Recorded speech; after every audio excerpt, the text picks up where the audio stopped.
আসসালামু আলাইকুম ওয়া রাহমাতুল্লাহি ওয়া বারাকাতুহু। আউযু বিল্লাহি মিনাশ শাইতানির রাজীম। বিসমিল্লাহির রহমানির রহিম।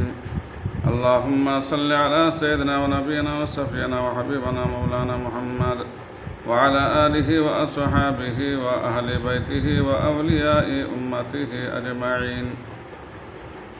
আলহামদুলিল্লাহ, সমস্ত তারিফ ও প্রশংসা সেই মহান আল্লাহ তাআলার জন্য। তারপরে পরে আল্লাহ তাআলা যে নবীজির উসিলায় আমাদেরকে বিশ্ব জগতে পাঠিয়েছেন, সে নবীজির ওপরে শত কোটি দরুদ ও সালাম বর্ষিত হোক। সকলে বলেন যে আল্লাহুম্মা আমিন। সাল্লাল্লাহু আলাইহি ওয়াসাল্লাম। অন্যান্য নবী আলাইহিস সালাম গণেরা আমাদের এই নবীজির উম্মত হওয়ার জন্য দোয়া করেছিলেন। আমরা দোয়া না করলেও তিনি যে আমাদেরকে মেহেরবানি করে নবীজির উম্মত করে পাঠিয়েছেন, সেজন্য আল্লাহর কাছে শুকরিয়া আদায় করে বলেন আলহামদুলিল্লাহ। আল্লাহ তাআলা আমাদেরকে আদম আলাইহিস সালাম থেকে আমার নবী পর্যন্ত, আদম আলাইহিস সালাম থেকে আমাদের নবী পর্যন্ত 1 লক্ষ মতান্তরে 2,24,000 পীর পয়গম্বর আল্লাহ পাঠিয়েছিলেন।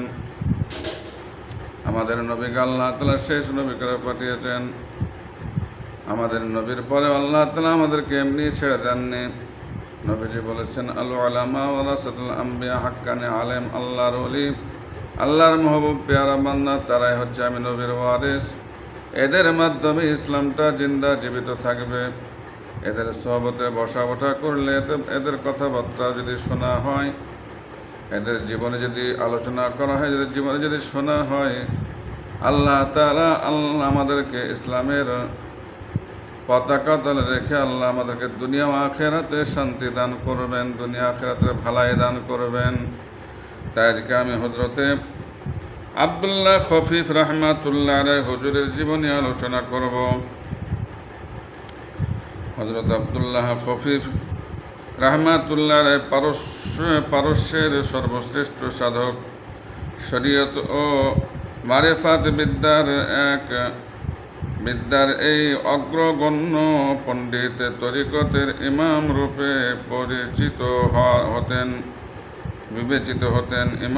বিবেচিত হতেন। তার সাধনাও ছিল বড় কঠিন। প্রতি রাকাত নফল নামাজে তিনি 10,000 বার সূরা ইখলাস পাঠ করতেন। সমকালের বিখ্যাত সাধক হযরত রুইয়াম রাহমাতুল্লাহ আলাইহি, হযরত জারির রাহমাতুল্লাহ আলাইহি, হযরত ইবনে আতা রাহমাতুল্লাহ আলাইহি, হযরত মনসুর হাল্লাজ রাহমাতুল্লাহ আলাইহি প্রমুখের সঙ্গে তার সাক্ষাৎ হয়। অনেক সময় তিনি ভোর থেকে সন্ধ্যা পর্যন্ত 1000 রাকাত, ভোর থেকে সন্ধ্যা পর্যন্ত 1000 রাকাত নফল নামাজ পড়তেন। তার পরনে ছিল ছেঁড়া চটের পোশাক।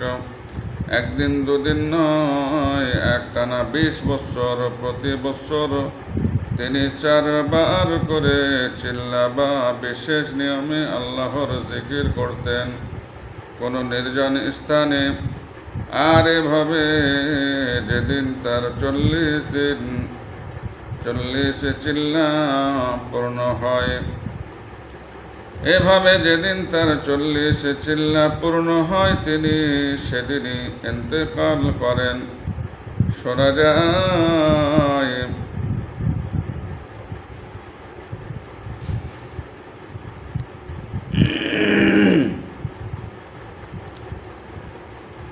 যায় অন্তিম মুহূর্তেও তার পরনে চটের পোশাক ছিল।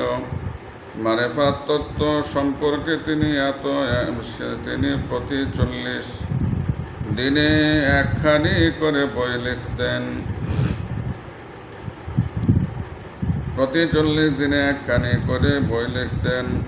এছাড়াও শরীয়ত সম্পর্কেও তিনি অনেক বই লেখেন। তার সময়ে পারস্যে মুহাম্মদ জাকারি রাহমাতুল্লাহ আলাইহি নামে এক দরবেশ বাস করতেন। তিনি খেরকা পড়তেন না। খেরকা পরিধানের শর্ত ছিল। শর্ত কি? এই প্রশ্নের জবাবে হযরত আব্দুল্লাহ খফিফ রাহমাতুল্লাহ বলেন, মুহাম্মদ জাকারি রাহমাতুল্লাহ সাদা পোশাক পরিধান করে যে শর্ত পালন করে থাকেন তাই খেরকা পরিধানের শর্ত।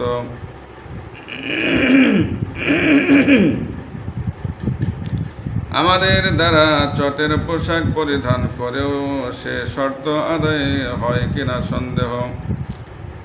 খফিফ আরবি শব্দ, এর অর্থ হলো হালকা। তিনি অত্যন্ত হালকা খাবার খেতেন, তাই এই নাম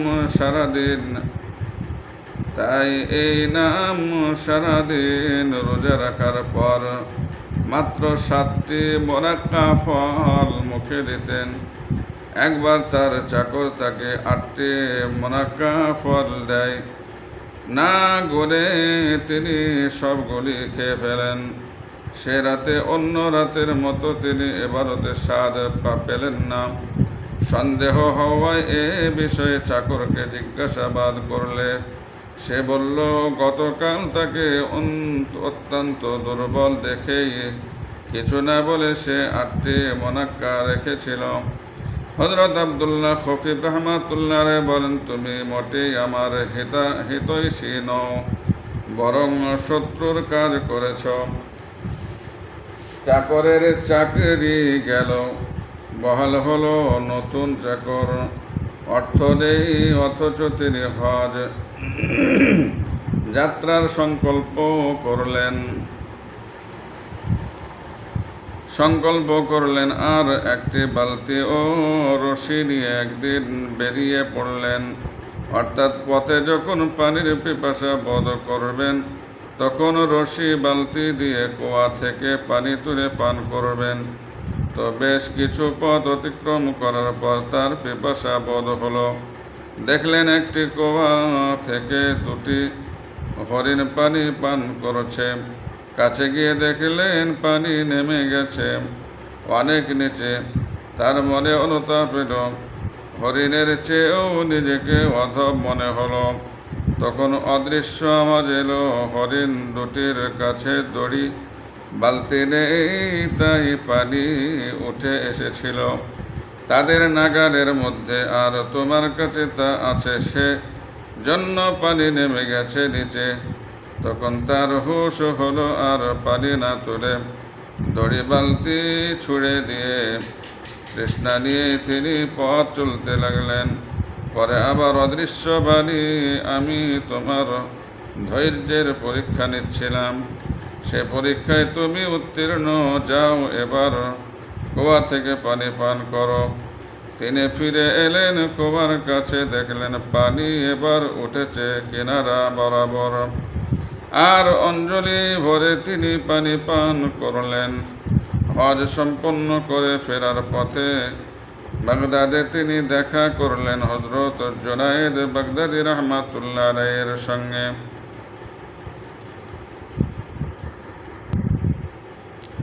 দেখা করলেন হযরত জুনায়েদ বাগদাদী রাহমাতুল্লাহ আলাইহির সঙ্গে। তিনি বললেন, আপনি যদি সম্পূর্ণ ধৈর্য ধারণ করতে পারতেন তাহলে দেখতেন পানি ছুটে এসেছে আপনার পায়ের কাছে। একবার তিনি মিশরের এক সিদ্ধ পুরুষের কথা শুনতে পেয়ে তার সঙ্গে সাক্ষাৎ করবার জন্য খুব আগ্রহী হয়ে ওঠেন। সেখানে গিয়ে দেখেন সাধক ধ্যানমগ্ন। তিনি সালাম জানালেন, কিন্তু কোনো সাড়া পাওয়া গেল না। তার ধ্যান ভাঙল না। আবার সালাম জানালেন, কিন্তু তাও উত্তর পাওয়া গেল না। তারপরও 3য়বার সালাম জানিয়ে তিনি বললেন, আল্লাহর কসম, আপনি আমার সালামের জবাব দিন। এবার তার ধ্যান ভঙ্গ হলো, আর সালামের জবাব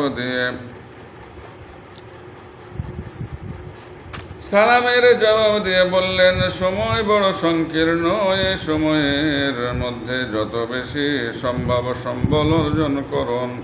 মনে হচ্ছে সময়ের সংকীর্ণতা সম্বন্ধে আপনি উদাসীন, এজন্যই আপনি আমার সালাম লাভের জন্য এখানে উপস্থিত হয়েছেন। কথাটা বলেই তিনি আবার ধ্যানে ডুবে গেলেন। মিশরীয় সাধকের অমূল্য বাণী তার মনে যথেষ্ট প্রভাব বিস্তার করে। ক্ষুধা তৃষ্ণা ভুলে গেলেন তিনি। আর তার সঙ্গে জোহর ও আসরের নামাজ পড়লেন। তারপর তার থেকে তার কাছে উপদেশ প্রার্থনা করলে তিনি বললেন, আমি নিজেই নানা বিপদের মধ্যে আছি, অতএব উপদেশ দেওয়ার মতো নিজেকে উপযুক্ত মনে করতে পারছি না, বরং অন্যের উপদেশ শুনতে আমি আগ্রহী। যাই হোক, অনেক পীড়াপিড়ির পর তিনি বললেন, আপনি এমন লোকের সাহচর্য অবলম্বন করুন যে আপনাকে আল্লাহর কথা স্মরণ করিয়ে দেবে আর আপনাকে প্রকৃত আমলকারী রূপে গড়ে তুলবে। রোম দেশের এক জঙ্গলে তিনি বিধর্মী পুরোহিতের একটি লাশ দেখতে পান। তার দেহ অবশ্য কোনো অন্ধ ব্যক্তির চোখে লাগালে অন্ধত্ব দূর হয়ে যেত। তিনি ব্যাপারটি নিয়ে অনেক ভাবলেন আর ওই রাতে স্বপ্ন দেখলেন। রাসূলুল্লাহ সাল্লাল্লাহু আলাইহি সাল্লাম বলছেন, যখন নাহক ধর্মাবলম্বীদের সততা ও রিয়াজাতের ফলে এমন ঘটনা সম্ভব, তখন সত্য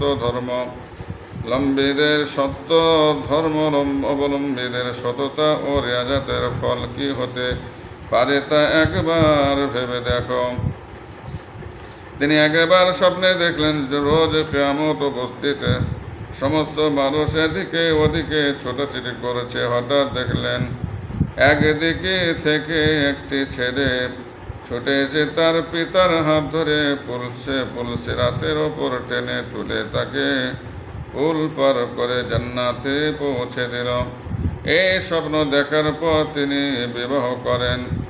এই স্ত্রী গর্ভে তার একটি পুত্র সন্তান ভূমিষ্ঠ হয়, কিন্তু মারা যায়। অতঃপর তিনি তার স্ত্রীকে বললেন, আমি যে উদ্দেশ্যে তোমাকে বিবাহ করেছিলাম তা পূর্ণ হয়েছে, এখন ইচ্ছা করলে তুমি তালাক নিতে পারো। তিনি মোট 400 বিবাহ করেন। তার মধ্যে এমন কিছু ছিল যাতে প্রতিটি নারী তার প্রতি গভীর আকর্ষণ অনুভব করতেন, আর তাদের মনোবাঞ্ছা পূরণের জন্যই তিনি এত অধিক সংখ্যক বিবাহ করেন। তিনি কখনো শরীয়ত বিরোধী হয় এমন সংখ্যক স্ত্রী রাখেননি। ঘটনাক্রমে বিবাহিত পত্নীদের মধ্যে তাদের নিয়ে আলোচনা হয়, তিনি কখনো কারো সঙ্গে এক বিছানায় শয়ন করেছেন কিনা, কিন্তু প্রত্যেকেই জবাব দেন, না, তেমন ঘটনা কখনো ঘটেনি। এদের মধ্যে একজন ছিলেন এক মন্ত্রী কন্যা।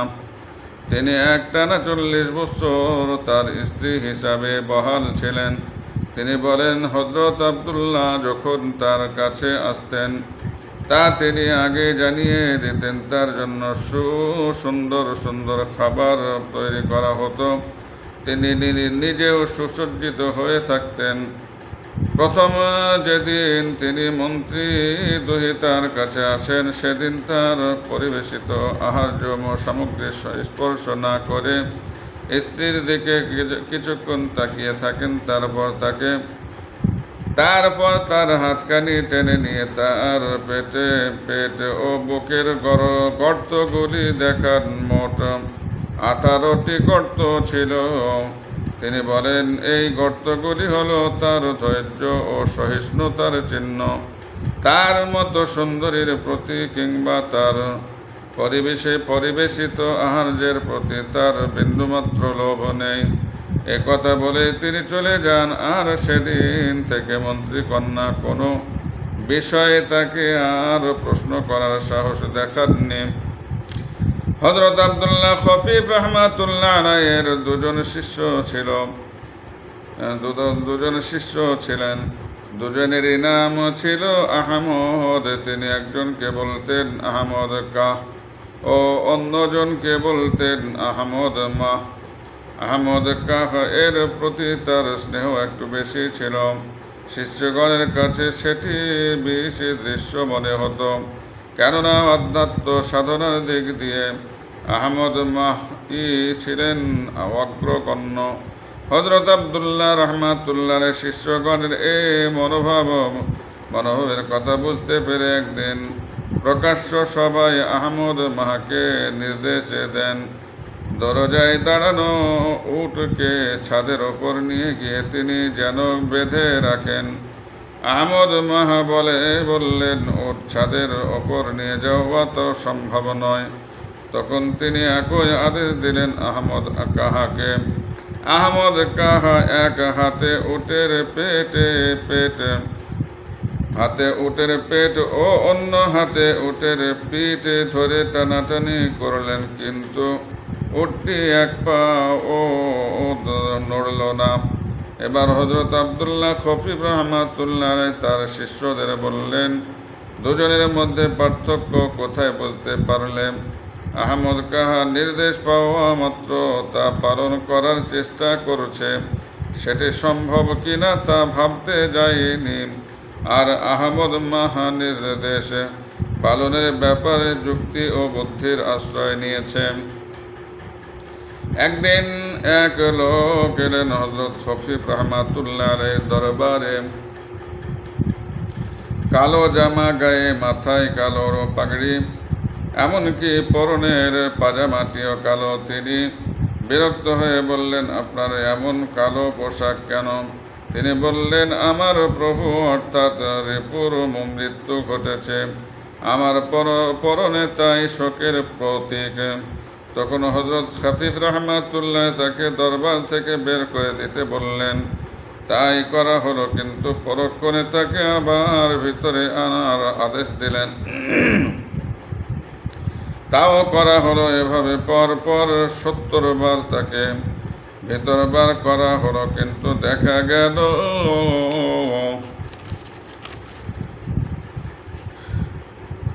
লোকটির চোখে মুখে বিরক্তির কোনো চিহ্ন ফুটে উঠল না। তিনি তখন মন্তব্য বললেন, হাল কালো পোশাক পরিধান করা তার পক্ষে যথাযথ হয়েছে। একবার দুপথ পাড়ি দিয়ে দুজন সুফি সাধক তার সঙ্গে দেখা করতে এলেন।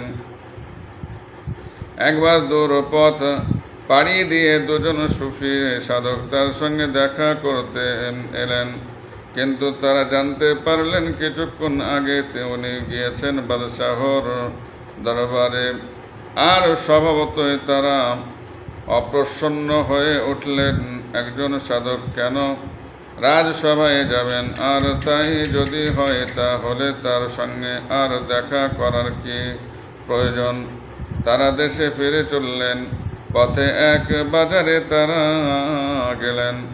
একজনের ছেঁড়া জেব সেলাই করতে এক দর্জির কাছে। তারা দোকানে থাকতে থাকতে দর্জির একখানা কাঁচি চুরি গেল, আর সন্দেহ পড়ল তাদেরই ওপর। দর্জি দুজনকে ধরে নিয়ে গেল বাদশাহ অযোধ্যলার দরবারে। আজদুদ্দৌলার দরবারে। তখন দরবারে হাজির রয়েছেন হযরত খফিফ রাহমাতুল্লাহ আলাইহি। বিচারে সুফি দুজনের হাত কাটার রায় দেওয়া হলো, কিন্তু হযরত আব্দুল্লাহ খফিফ রাহমাতুল্লাহ তাদের নির্দোষ বলে সুপারিশ করলেন। তাদের ছেড়ে দেওয়া হলো। অতঃপর তাদের লক্ষ্য করে হযরত খফিফ রাহমাতুল্লাহ বললেন, আমার সম্বন্ধে আপনারা যা ধারণা করেছিলেন তা অমূলক। আপনাদের উদ্ধার করার জন্যই আজ আমাকে রাজদরবারে আসতে হয়েছিল। এই ধরনের প্রয়োজনে আমাকে মাঝে মাঝে দরবারে আসতে হয়। বলা বাহুল্য, লজ্জিত হয়ে সুফি দরবেশগণ তার কাছে ক্ষমা প্রার্থনা করলেন, দীক্ষা নিলেন অধ্যাত্ম বিদ্যায়।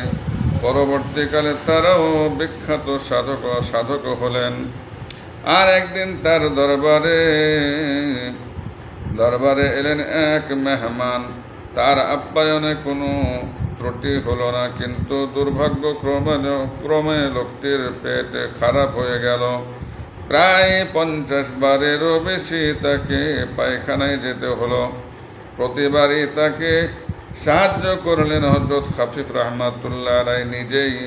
বস্তুত তার চর্যায় তিনি সারা রাত দু চোখও এক করতে পারলেন না। শুধু শেষ রাতে যখন একটু ঘুম এলো তখন পা দুটি বিছানার ওপর ছড়িয়ে দিলেন।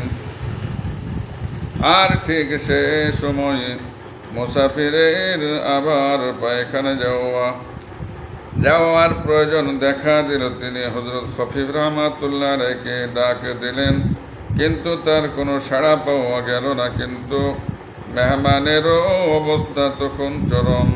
তিনি জোরে চেঁচিয়ে উঠলেন, কোথায় গেলেন আপনি? আপনার ওপর আল্লাহর অভিশাপ নেমে আসুক। তার চেঁচামেচিতে অন্যান্য সবাই জেগে উঠলেন। তারা হযরত আব্দুল্লাহ খাফিফ রাহমাতুল্লাহ আলাইহিকে বললেন, কার জন্য আপনি এত কষ্ট করলেন? একটুকুতে এই যে আল্লাহর অভিশাপ কামনা করে বসল। তিনি বললেন, আমার তো মনে হয় তিনি আমার ওপর আল্লাহর রহমত কামনা করলেন। হযরত আব্দুল্লাহ খাফিফ রাহমাতুল্লাহ আলাইহির উপদেশগুলি মানব জাতির জন্য এক অমূল্য সম্পদ। হযরত আব্দুল্লাহ খাফিফ রাহমাতুল্লাহ আলাইহির উপদেশ বলি সমূহ: 1 নম্বর, ফেরেশতা, জিন ও মানুষ সৃষ্টি করে আল্লাহ তাদের সামনে 3টি জিনিস রেখে প্রত্যেককে একটি জিনিস পছন্দ মতো বেছে নিতে বললেন। আল্লাহর নির্দেশানুযায়ী তারা তা করল। জিনিস 3টি প্রত্যেকটি আলাদা, একটির সঙ্গে অন্যটির মিল নেই। সেদিন থেকে ফেরেশতা, জিন ও মানুষের প্রকৃতির বৈশিষ্ট্যের মধ্যেও কোনো সামঞ্জস্য নেই। 2 নম্বর, এক সময় সুফি মানুষ জিনদের ওপরে ক্ষমতাশালী ছিলেন, কিন্তু এখন অবস্থাটা এর বিপরীত। এক সময় সুফি মানুষ জিনদের ওপরে ক্ষমতাশালী ছিলেন, কিন্তু এখন অবস্থাটা এর বিপরীত। 3 নম্বর, সুফিদের প্রকৃত পরিচয় হলো মন পরিষ্কার হবে। বাইরের পশমী পবিত্র পোশাক তারই লক্ষণ প্রকাশ করবে, আর সংসারে বিরাগী হয়ে প্রবৃত্তিকে সংযত রাখবে। 4 নম্বর, ভেতরের এবং বাইরের পবিত্রতা সহ দুনিয়া থেকে বিদায় নেয়া কল্যাণ ও শান্তির লক্ষণ। 5 নম্বর, আল্লাহর দান সমূহের প্রতি কৃতজ্ঞ এবং ধৈর্যের সঙ্গে বিপদ আপদের মোকাবেলা করাই হলো তাসাউফের এক নাম। 6 নম্বর, অদৃশ্য বস্তু উদ্ভাসিত হয়ে যাওয়ার নামই হলো ঈমান। 7 নম্বর, প্রকৃত মিলন আল্লাহর সঙ্গে মিলন, যার পরে তিনি ছাড়া আর কোনো কিছুর কথায় স্মরণ থাকে না। 8 নম্বর, রিপু দুনিয়া ও শয়তান থেকে দূরে থাকার নামই হলো তাকওয়া। 9 নম্বর, ইবাদতের মাধ্যমে রিপু দমন করাকে বলে রিয়াজত। 10 নম্বর, যা পাওয়া গেছে তাতে তৃপ্ত থেকে যা পাওয়া যায়নি তার প্রতি লোভ লালসা না করার নামই হলো কানাআত। 11 নম্বর, ধনসম্পদ ও স্বর্ণ রৌপ্যের দিকে থেকে দৃষ্টি ফিরিয়ে নেওয়াকেই বলে জুহুদ। 12 নম্বর, মিলন আকাঙ্ক্ষা জনিত আনন্দের নাম রেজা। 13 নম্বর, আল্লাহর অপর সব কিছু সঁপে দিয়ে বিপদে ধৈর্য ধারণ করাই হলো প্রকৃত দাসত্ব।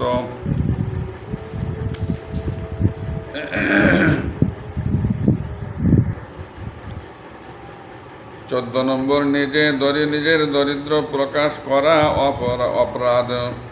14 নম্বর, আর একবার নিজের দারিদ্র প্রকাশ করা অপরাধ। 15 নম্বর, যখন যা পাওয়া যায় তাই খেয়ে আল্লাহর ইবাদতে রত হও। যদি কিছু না পাওয়া যায় আপত্তি নেই, কিন্তু আল্লাহর ইবাদতে বিরত না হয়ে ধৈর্য রক্ষা করো। মৃত্যুর পূর্বে হযরত আব্দুল্লাহ খাফিফ রাহমাতুল্লাহ তার ভৃত্যকে বলে যান, মৃত্যুর পর তুমি আমার